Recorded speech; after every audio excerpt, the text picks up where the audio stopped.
housing project for the police, especially this morning. Is it there? Maybe you can touch on that. Okay, yeah, true. Part of the conversation in Jukwaa Usalama is about housing, officers, welfare of our officers, and as I announced yesterday while in Laikipia, we want to have a clear program for building police stations. Most of the police stations, more than 60%, are colonial, and this is an indictment on the part of our country. We want to put in place, we have put in place mechanisms to ensure that in the next 2 years, more than half of the police stations will have become modern. We also have our housing program with 17,000 units under the housing ministry housing program that will take care of the accommodation for police officers across the country. As such, we want to complete stalled projects. One of the stalled projects is seeing the housing units here in Kajiado police station. We have about 100 units for police officers, 2 blocks that have stalled, projects that started in 2017. And we came today to inspect, and we have a plan on how best we can complete. As part of that housing project support, we will make sure that we complete this one expeditiously, and also the ecosystem around it, the water and the other facilities that are required, we will work on it so that these houses are occupied soon. I think we'll give ourselves a span of 6 months to make sure that all the issues are sorted. Then we'll come back here to commission it and to see our police officers live in very dignified facilities. This is a project started by one of my predecessors, Honorable Gaiseri, and it is important to complete it because he had a dream to see facilities here. Remember, he was a member of parliament here, and he was also a cabinet secretary. And these projects that he has started here, it's important for us to complete it, even in remembrance of the work that he did as a cabinet secretary. Thank you. The last one, Shaban. Ulizungumza awali kuhusu usalama wa CHAN wakati ulikwenda kufanya ule ukaguzi katika nyanja za Kenya, Nyayo na Kasarani.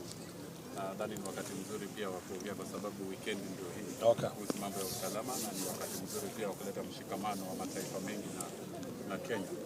Ya pili, ninapenda kunasa pia maoni yako, labda ni kisheria ama kisiasa, kuhusu rufaa ya kushtaki maafisa wakuu wa serikali katika mahakama ya jinai ya ICC, kwamba umetajwa pia pale ndani na Kigame.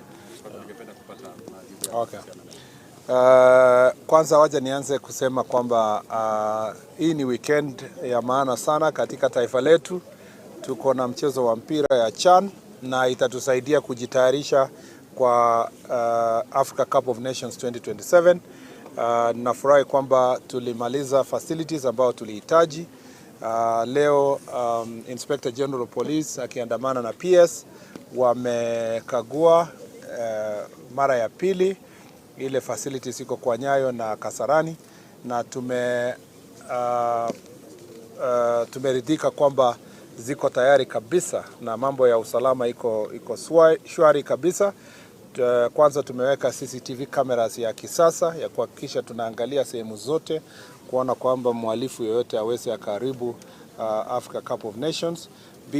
Pia tumepanga mambo ya jinsi ambavyo watu wataingia na kuondoka na kutoka. Pia katika uwanja na kutoka uwanja tumeweka systems ya kutosha. Hakuna tickets inanunuliwa kwa uwanja pale, lazima kila mmoja anunue ticket yake online, kumaanisha kwamba hatuta expect stampede.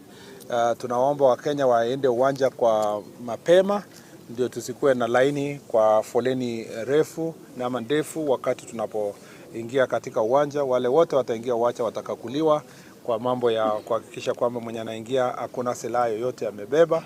Pia tumetengeneza port of entry, mambo ya immigration. Tumetengeneza laini ya wale wote wanakuja kwa mambo ya mpira watafacilitatiwa kwa haraka, na pia tumehakikisha kwamba kama vile mnajua hakuna visa requirement kwa watu kutoka nchi zote za Afrika ijapokuwa 1-2 kwa sababu za usalama. na pia tuna wale wanatoka Caribbean countries pia tumewafacilitate kuhakikisha wanaingia nchi kwa urahisi, na pia kuna pasi imetengenezwa ya kuhakikisha wale wanasafiri kwa Kenya, Tanzania na Uganda wanaweza safiri kwa haraka. Ukimaliza kuona mpira hapa na unataka kuona mpira nyingine huko Kampala, itakuwa rahisi kusafiri, na ninaamini ya kwamba ile na tumeweka mikakati yote ikiwemo pamoja na surveillance kwa mahoteli tumeweka polisi wa utalii wengi pia wa kusaidia wananchi ambao wanatoka nchi zingine, wageni kutoka nchi zingine, kuwaeleza sehemu wataenda. Na kama vile nilisema, tunataka Wakenya wote wakuwe wakarimu, wakuwe na nia njema, wasaidie wageni, kuhakikisha kwamba wale wanasafiri kuja nchi yetu watatamani tena kurudi kwa sababu ya vile ambavyo tumesaidiana kuwasaidia. So I just want to confirm here that all the security measures have been put in place to ensure that Chan is successful. We have good CCTV cameras that will look that are able to do proper surveillance. We have put other surveillance measures that I cannot announce here to ensure that the city is safe. We have also ensured that all tickets are bought online, so there will be no stampede at the stadium. We want to encourage people to go in good time because we are also searching those who are going in. We have also put measures to protect the hotels, and we have increased the number of police patrols, including tourism police, to make sure that our visitors are feeling at home. We want to encourage Kenyans to be hospitable to our visitors and guide them, lead them, and work with them to make sure that they are happy when they are here. Also, immigration at the airport has been, there's a line, there are specific desks that have been set aside to assist those who are coming in for Chan and to fast track their entry and exit, because many people will be coming to Kenya, go to another country, come back, and as you know that we are very privileged as a country, will be hosting the finals. So the spectacle of the finals will, a lot of focus will be in Kenya. We are confident that Harambee Stars will be in that finals, and I want to ask Kenyans, to all of us, go to Kasarani on Sunday and subsequently other days to go and cheer our team, because it will be such a big thing if we will be in the finals and lift the cup this time round, and it will be a sign of things to come as we prepare also for the Africa Cup of Nations.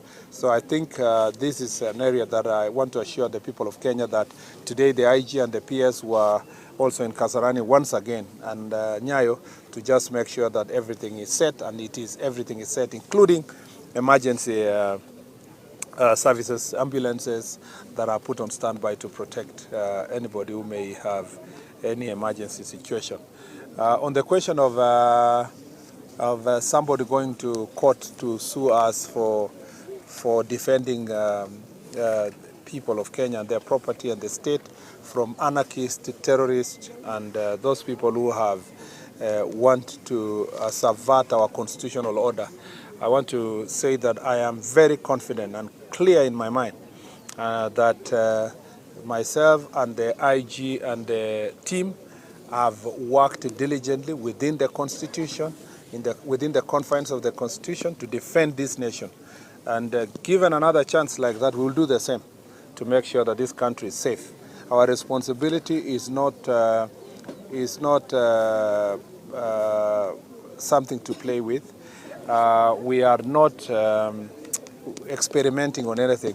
We don't have the time to do experimental ideas on who will be taken to court by who.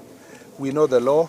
As a lawyer, I am very clear in my mind, not just a lawyer, but a lawyer who has studied international human rights and humanitarian law. I understand the role of the International Criminal Court. I have visited that court many times before as a student, and thereafter many times. I know what the law says. I know what ICC statute says. I know what the penal code says. I know what the various legislation in Kenya say, and I am very clear in my mind. I defend the IG, the DCI, and everybody else who has been mentioned adversely, because they have just been doing their job within the law to make this country safe. Interestingly, all these people who have been speaking about us, they say nothing about the amount of terror that has been meted on the people of Kenya by anarchists who have banned police stations, banned supermarkets, banned courts, banned vehicles, banned administrative units, to the extent that people even died in Olkalau inside a cell. They only find it interesting to mention my name and for those security officers that we work with them. And I want to tell them that we know the law. We are not experimenting. And if they want us to, we just don't know the law. I used to teach the law. So, and we can help them appreciate the law a little bit. We are going to stand firm. I have said this before. As people try to test provisions of the law in court, those of us who are in the security sector, our decision is between life and death. It's about existence of a country or failure for a country to exist. And we will not allow our country to become an experimental place for anarchists to want to subvert the constitution, to want to meet terror on the people of Kenya and to get away with it just because some people want to scare us with ICC. Please scare somebody else, not the people who know the law. Thank you. Asanteni sana.